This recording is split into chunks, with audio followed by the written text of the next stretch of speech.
At Town Hall 12, Queen Charge Hybrid is ridiculously OP if you know the basics of the army, and today I'm going to teach you all of it. Here is the army comp for Queen Charge Hybrid. Now in terms of the hero equipment, if you've got the spiky ball or the giant gauntlet, I would use both of them over this, but if you've only got the common equipment, this is a really nice combination because you're going to use the king on the outside of the base. With the queen, if you've got the frozen arrow, use it in place of the giant arrow. The frozen arrow makes a massive difference to this army, but on the off chance you don't have it, I'm going to be using the giant arrow in this video. And then the last one, the warden, you definitely want to be using the life gem. Now, I've requested a siege barracks here. If you can get a siege barracks from your clanmates, it makes this attack strategy so much stronger, but don't worry, I'm not going to use the siege barracks in this video. It's just so much better if you have it because the funnel will be set properly. So, what do we want to do with Queen Charge Hybrid? Well, the first thing is you generally want to go after the Town Hall. Now, I'll show you at the end of the video that you don't necessarily have to do that, but if the Town Hall is easy to get, then you absolutely want to go for it because it is the biggest target on the base that is anti-hybrid. So you can see I start the Queen here. Now, this base has very awkward walls to wall break, but I was able to get the wall breaker to die next to those corner walls and open it all up. And that is the main reason super wall breakers are so much better than regular wall breakers, because when they explode, they still will take down the walls. Whereas if the regular wall breaker, if it doesn't deliver its bomb, it won't really open up the wall unless you use, I believe it's 6 of them. Whereas one super wall breaker, just so much easier. So the queen steps nicely into the wall here, and we're going to get rid of the town hall, but we're going to get so much more than that because it's all about setting up a funnel for the hybrid. So I got the queen charge coming into the town hall here, and I want you to break the base up into compartments. So I want my queen, I'm wall breaking here, as you can see. I want my queen to get basically this. That's what I'm hoping with her. So then we're going to hybrid in here. But we do also need to keep in mind of all these 4 trash buildings here, because they're going to mess up the start of our hybrid attack. So what do? I just put 2 balloons and 1 wizard over there, and all they've got to do is get rid of a couple of buildings to make the start of the hybrid as nice as possible. And then what about this bottom section? Well, I'm going to use my barbarian king for that. As you can see, I put my barb king down the bottom, and his job's to go in there and set a beautiful funnel. The queen charge has gone nicely into the center of the base. Even though we don't have the frozen arrow, still gonna do insane work with the queen charge because there's really not that much damage at Town Hall 12. The hybrid comes in, and generally when it comes to hybrid, you start off with a heal spell. So, you know, when you initially get into damage, you'll go heal, then you'll go warden ability. So you see I use the warden ability here to negate this multi-inferno, and then you're going to go heal again. Now, my CC troops, just because I'm not bringing a siege barracks doesn't mean I'm going to use them. I use the hogs on the outside of the base to try and push the miners into the center. And you see that kind of works out here because generally the hogs will die out in this attack strategy. And it's just up to the miners to finish off the base. And they're going to finish it off perfectly here.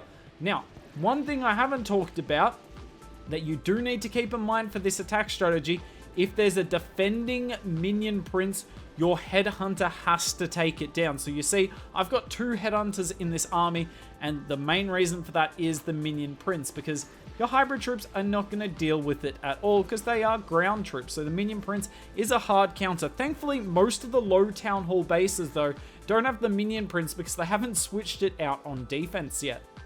Now I want to show you how ridiculous the frozen arrow is. So I'm using a level 18 frozen arrow that is max for Town Hall 12 in this attack, and you're about to see how strong it really is, because I'm going to charge basically everything you see on the screen now. I'm going to charge with the queen, and we're not going to use one single rage spell on her because it's not needed. And this here is the biggest advertisement for why the frozen arrow is worth it when it comes to queen charges.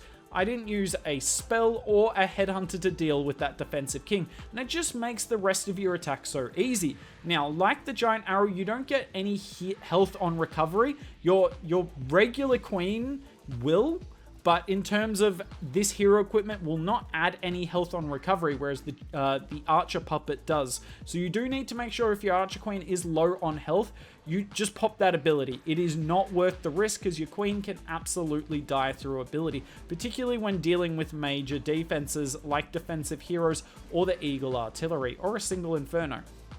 As you can see here, we have had to use 2 freeze spells, but no real need for rage spells, and we're in a really nice spot here, and I wall break in to get this multi-inferno. Now, as you can see here, my Queen would step to the right, so we need to force her to the left, because I don't need my Queen to babysit my hybrid. I want my Queen to take out a different part of the base, so that everything is moving in synergy together across it. So, we have the hybrid troops coming in. The giant bomb goes off, which means a heal spell is going to be coming in. Now, my king goes inside the base. This is generally not what you want, but not much I can do about it. Thankfully, the baby dragon and wizard is setting an excellent funnel.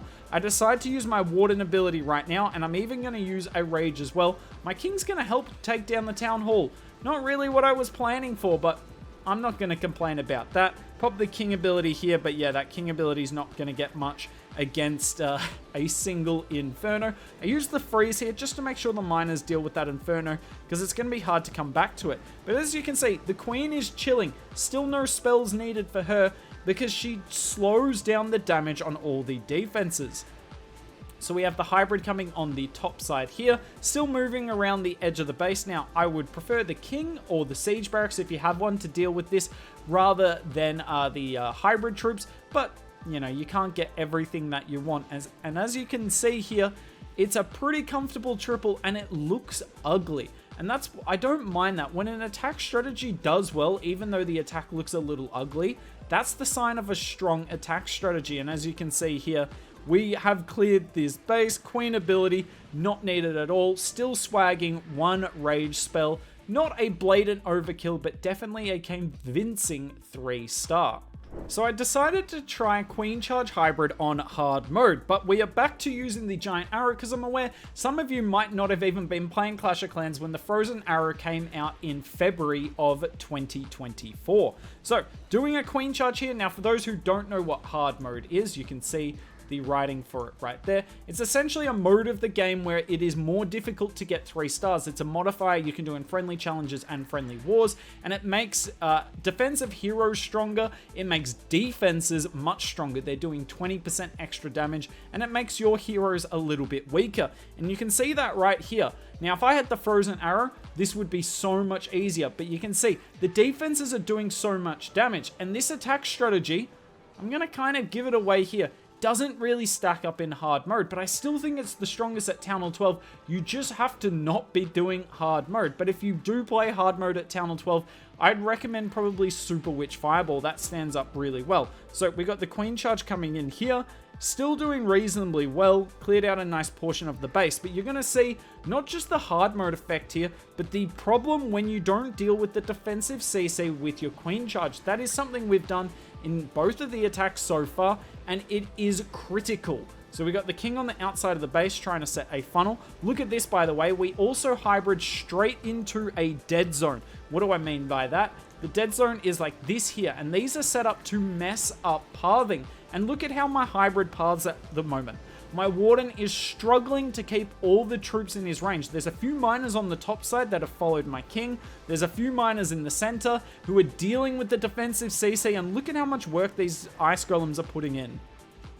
So much work. I popped my warden ability through the town hall, but it is not going well. This base also has 3 single infernos, which means queen charging is extremely difficult. So my queen ability goes off there. Giant arrow does get nice value, and we use the second heal spell and a really nice freeze there. I believe that was just in time before the eagle got its second and third shot off. I use the rage spell here. Spring traps are an issue, and look at this. You might not believe this, I'm going to show a fail on this video. And this wasn't the first time I tried this base. This was about the 5th or 6th, and I couldn't get a 3-star on it. So I decided to put it in the video. You guys might think, well, this doesn't make it the strongest attack strategy. 1, this is in hard mode, but 2, I wanted to use it as an example of things to be scared of when you're doing hybrid. So thing number 1, single infernos. Problem, I had to use quite a few free spells on them. Number 2, the defensive CC. If you can't deal with it with your queen charge, you're going to be in a lot of trouble because the hybrid does not deal very well with defensive CCs at all. And number 3, entering straight into a dead zone with your hybrid because it splits your troops either way, and your Warden aura is only so big. So hopefully this fail, more so than me getting a 3-star, teaches you a little bit about hybrid. How about hybrid in war? Well, it definitely is strong. Not using the frozen arrow here either, even though it would make the attack so much stronger. Now, you can see I am not going for the town hall here. So if you're not going to go for the town hall, the eagle artillery is your second best target. Now, I'm going to quickly look away. Why aren't we going for the town hall? Well, look at that. Imagine trying to get your queen to path through this maze of walls to get the town hall. And if you path it badly, the multi-inferno here will roast your healers, and we can't afford that. So, decided to come in on the back end of the base here because it's a bit more reliable the way my archer queen's going to path. Also, the defensive CC is very much on the back end of this base, and even though it's not ice golems, this defensive CC would still be a huge problem for our hybrid to deal with, so I'd much rather make sure we get that down. It's actually not the end of the world if you don't deal with the town hall with your queen charge, because the town hall bomb does not affect miners unless there's a skeleton spell next to the town hall. What do I mean by that? The miners in a normal situation will burrow themselves underground as the town hall bomb goes off. The only reason they get hit by the bomb is if there's a skeleton spell right next to the town hall, you take the town hall down and the miner goes underground but re-emerges immediately because the skeleton spell is right, the skeleton trap, sorry, not skeleton spell, skeleton trap is right next to it. So we get into the core of the base here. You can see all the troops right there. I popped my Warden ability too early, and I should have used a rage spell here to get through the town hall, but you can see the skeleton trap on defense is a problem, and it does pull my miners away from the town hall, so I do end up having to use the rage. If it wasn't for that skeleton trap, I would have wrecked this base. I would have wrecked this base. I had so many troops up in the core of the base, but still kind of, well, it's not going to look overkill until you look at the fact of how many spells I've got left. I'm hanging on to a Rage and Invis. I just used my Queen ability, and I'm still yet to use my King ability. If you have a Siege Barracks that you can get donated to yourself, I would highly recommend you do it with this army. You can use a Stone Slammer or Wall Wrecker if you want, but because you can train it yourself at Town Hall 12. But honestly, no real need. You're better off just using the CC troops as is if need be. This is a triple in war where I only had one attempt to get it right, but that's all you need with this army. Yes, it does take a little bit of skill to queen charge, but honestly, you're going to pick it up so quickly, and the troops just refuse to go down, and so do your heroes.